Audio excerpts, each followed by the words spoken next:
Friends, நம்ம இன்றைக்கி Moina culture எப்படி மெயின்டைன் பண்ணுறதுன்னு பார்க்க போகிறோம்.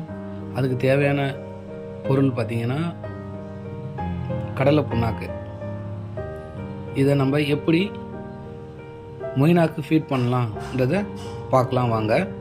இது நம்ம oh my guppies YouTube channel. Please subscribe and share பண்ணுங்கள். உங்களுக்கு கண்டிப்பாக இந்த வீடியோ யூஸ்ஃபுல்லாக இருக்கும்னு நினைக்கிறேன். கடைசி வரைக்கும் பாருங்கள். ஃப்ரெண்ட்ஸ், இப்போ பார்த்தீங்கன்னா இதெல்லாம் கடலை புண்ணாக்கு.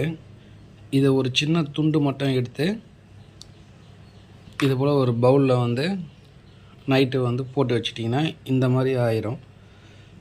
இப்போ இதை நம்ம பால் வடிகட்டி மூலிமா இந்த தண்ணியெல்லாம் ஃபஸ்ட்டு ட்ரைன் பண்ணி எடுத்துடுறோம்.